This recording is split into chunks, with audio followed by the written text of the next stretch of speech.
Hi, Dr. Brandy McCans here with your healthy living tips for the month. So last month we spoke about balancing your blood sugar through the holidays, and if you didn't get to see that video, go ahead and reach back through the archives and find it and take a look at that. It's a really short clip and it gives you some really valuable information about how to keep yourself healthy through the holidays. I know when my blood sugar gets out of balance, I kind of get irritable and my clothes don't start feeling great on my body, and then that doesn't feel so great, and then I become reclusive, and that's not a healthy thing either. So so anyway, take a look at that if you like. Some really easy stuff to do. This month we're talking about how to navigate mystery illness syndrome. Have you ever heard of that?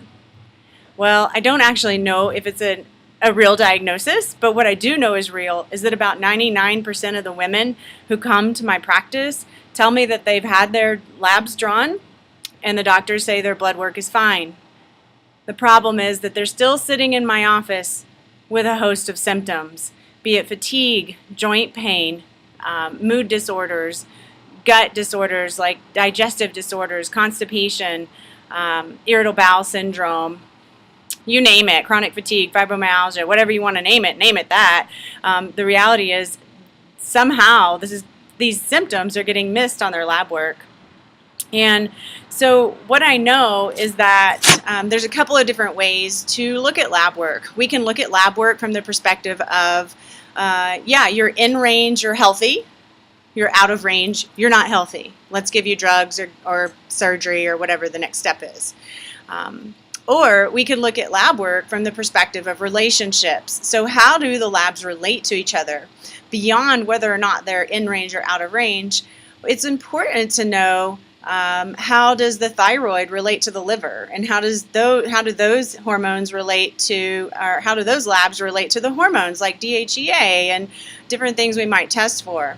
When we start looking at relationships in labs, we can start to get a full story. So this method of reading lab work is called functional blood chemistry. And it's something I've been studying for over 10 years at least. And it's something that I actually teach other practitioners to do because I see as a common thread that things are getting missed on lab work, and every practitioner wants to be a great practitioner. And so the ones that come to me, they just want to learn how to read these labs in a deeper way. So it's really, really important because things get missed, right? And then you're sitting in someone's office saying you got problems, but no one can figure out what it is. Quote unquote, mystery illness syndrome, okay? So everything affects everything. And then once we get an understanding of what is out of balance with other things, how the relationships are out of balance, then we can begin to prescribe protocols or lifestyle changes or dietary changes or things to help you move from one level of health to another level of health. I actually believe that we're all sitting at some level of health. Well, clearly we're all sitting at some level of health, right? And some of us are a little better health than others, but it doesn't matter where you're starting. What matters is you're taking the appropriate steps to inch yourself up to a level of health that was better than yesterday, or better than a month ago, or better than a year ago, right? So that's what I do as a natural functional medicine practitioner, is I help people very specifically for their own bodies figure out what the next best step is for themselves so they can begin to feel better. That's the name of the game. So there's some other things that I teach my patients to do, because we can look at nutrition and we can look at supplementation and we can look at lifestyle habits, and those are all really important things. But there is one other thing that's important, and it's the subconscious interference that can get in our way of living the life that we prefer to live. So you may be wondering, what is subconscious interference? That's kind of a weird term, isn't it? So I remember when I heard it, I didn't understand it either. But years ago, like 17 years ago, I started studying this stuff, and back then and even today, what I know is that the subconscious controls 99% of your bodily functions. So your breathing, your heart rate, your blood pressure, your hormone control, your digestive process. Like, there's trillions of things that are happening in your body all the time that the subconscious is controlling. You don't have to think about digest, breathe, heart rate, beat, thousands and thousands of things, right? Luckily. And the problem is, or can be, that our subconscious is running our body based on past emotional stressors, belief systems, programs, and patterns, and things we've learned from our mothers, fathers, preachers, and teachers. So these things kind of color the way our subconscious runs our body. So I'm sure you've noticed that your body feels differently or runs differently, or your digestion is different when you're stressed out, right? Because everything you think about changes the way the body functions. And there's a particular process that I take my patients through that help them remove these subconscious blocks or this interference. But there's something that you can actually do on a day-to-day basis to help yourself right now. And the first thing you need to do is just get a pen and piece of paper out, maybe a journal or some place where you can just kind of get some free time to start writing down what is it that you would like to be experiencing in your life. So would you like to be experiencing better health? And if so, what would that look like? Maybe you would be free of pain, or maybe you would be 10 pounds lighter, or maybe you would not have to take medication. Whatever it is, write it down. What is it that you would desire to have?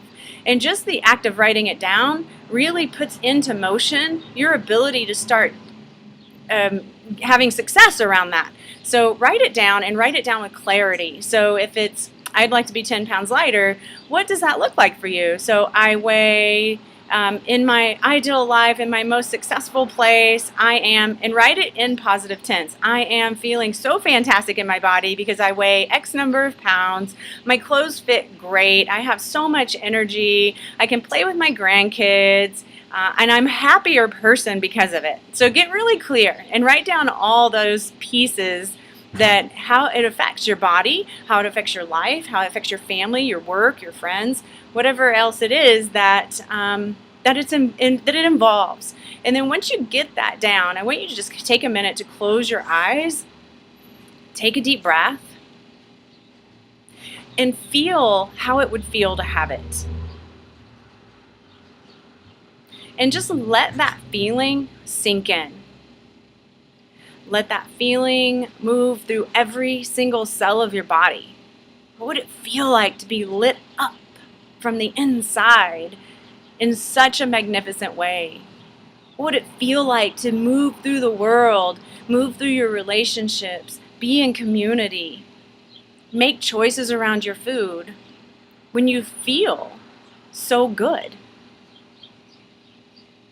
And let that feeling sink into the deepest layers of your consciousness. Let it go into every cell. Let it expand throughout your entire body and even beyond. And just notice that feeling. And notice how it feels differently than it did 1 minute ago, before we even started this practice. And then decide that you're going to make this an intention and do this every single day. Every single day. So it's your right to be living the life that you desire to live. It is absolutely your right. And you have so much more power than you realize to make it be real. So I'm sure that many of you have tried so many things, like have tried everything. I hear that all the time. As a matter of fact, the people who make it to my office have usually have exhausted all their possibilities beyond surgery and drugs, and most of them are already on drugs. And they show up and they're like, I've done everything. I don't think there's anything that will help. And I'll tell you, that mindset is what got you in trouble in the first place. So here's what I want you to do. I want you to change it, and I want you to make a conscious commitment to change it every single day. So it's good to do this practice one time. You're going to feel better for a little while. But if you're making a decision to make this a practice every single day and set your intention every single day of how you're going to move through the world and what your intention is to create greater health or a greater relationship or whatever it is you're working on, then I'm pretty darn sure that you're going to get some level of success from holding that in such a conscious way. So I'm Dr. Brandy McCans again. I'm happy to be sharing this stuff with you. This is where my juice really flows. I love this part of my work, and I love sharing it with you. So if you'd like to have more information or join in on a deeper conversation, feel free to join me at my next talk December 5th at 110 Snyder Street in Nederland. This is at our new office, Peak to Peak Wellness, and we're on the second floor. That will be December 5th at 6 p.m. Yeah, So anyway, hats off to you. Have a wonderful Christmas and Happy New Year, and I'll see you in January. Bye.